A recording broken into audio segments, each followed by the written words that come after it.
نزلت قبل كده فيديو الليزي وقلت ان هي كان عندها مشاكل سلوكيه، ونزلنا تاني مره قلنا عن الشارع. انا ما صورتهاش برضو الشارع النهارده لان كانت مصيبتنا مصيبه، لان قال لي ان الكلب عندها مشكله من الجرس زي ما انتم شايفين كده. انا قلت له طيب خلاص تعالى نشوف الموضوع بتاع الباب ده، وابتديت ان انا اخد الكلب اقعدها قدام الباب عشان اجبرها على ان هي ما تقلقش من ده. وزي ما انتم شايفين جريت على جوه وتخش تستخبى. بتستخبى من ايه؟ تحس ان الجرس ده كان بيكهربها تحت باطها، بس مع ان الجرس ده ما بيعملهاش اي حاجه وما عندهاش اي مشكله معاه قبل كده. فليه بقيتي بتخاف من الباب او الجرس، مع العلم ان مفيش حد جديد بيخش البيت غير صحابها؟ فابتدي زي ما انتم شايفين كده اجرب انا اخش اجيبها واطلعها وهي تخش تجري، واجيبها واطلعها، وفضلت على الموال ده فوق الساعه لحد ما الكلبه ابتدت تفهم الموضوع. ان انا لما باجي اقول لك لازم تجبر الكلب على اي حاجه من بيخاف منها، ان انت تحطها له في وجه في مواجهه، او ان انت تخليه يقابلها. الموضوع مش ان انت تمسك الكلب تنزل فيه ضرب وتلطيش. انا باخد الكلب زي ما انتم شايفين بمنتهى يعني ايه، برود من الاخر. فانا ببتدي ان انا اطنش الكلب خالص، واحطه واقعده في المكان اللي انا طالبه ان هو ما يتحركش منه، وارجعه وارن الجرس. كل ما رن الجرس كل ما تلاقي الكلبه يجري، كل ما رن الجرس الكلبه تجري. والموضوع مش محتاج ان انت تكون مستعجل او وراك حاجه، تكون مركز مع الكلب بتاعك هو بيعمل ايه عشان تعرف تتعامل معاه. ولازم تبقى عارف امتى بتدي كوريكشن وامتى ما بتديش. انا في البدايه الكلبه كانت بتجري جامد جدا، فكنت بسيبها عشان تجرب، وفي الاخر برجعها لنفس المكان.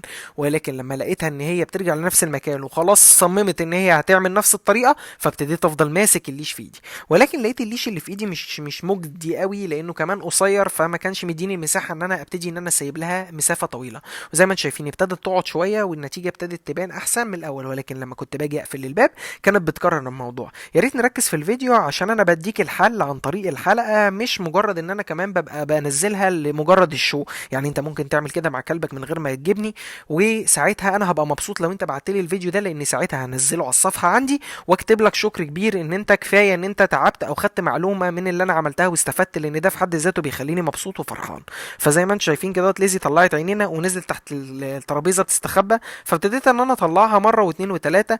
ان انت تبقى بتصر على الحاجه اللي انت بتعملها مع الكلب، ولازم تبقى بنفس هدوءك. يعني مالكش بتتجنن وبتتعصب وتروح جاي متعصب على الكلبه مديها قلمين على شلوتين. انت مش بتربي حبيب ابنك، تمام؟ وانت يا ماما ما تجريش ورا الكلب بالشبشب وتلاقيكي بتصرخي والجيران تبقى بتسال في ايه اللي حصل في البيت جوه. بعد ما ابتدت تلتزم جبت لها تريت، وابتديت ان انا بقى اعطف والطف عشان الكلبه تبقى خلاص عرفت ان انا الموضوع بقى لذيذ، والموضوع مش متعلق بشكل شخصي عشان انتوا عارفين ليزي حساسه. فابتديت ان انا اخدها اطلعها بره الباب خالص وارن الجرس عشان ان هي تبقى بره وانا جوه وامنعها. وابتديت غيرت الليش، حطيت لها طوق عادي وحطيت ليش طويل عشان اقدر ادي مساحات لنفسي ان انا اطلع واعمل واخش واطلع كتير.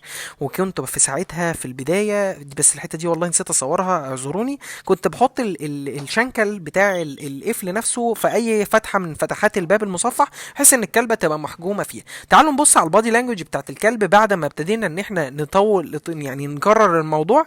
الكلبه تبتدي ان هي تلتزم. لازم لما تبتدي ان انت تقول للكلب اي اوردر لازم ان الكلب يعمله، وما تبقاش تزهق ولا تعمل اي حاجه غير ان انت تفضل تكرر الموضوع. ولو الكلب ما التزمش بتدي كوركشن. زي ما انتم شايفين هنا كمان حاولت بعد ما بقت ملتزمه وكويسه والبادي لانجوج بتاعت ديلها مفروده وما فيهاش اي مشكله، ان هي تحاول تتمشى تاني. كنت دايس على الليش واصريت على الموضوع.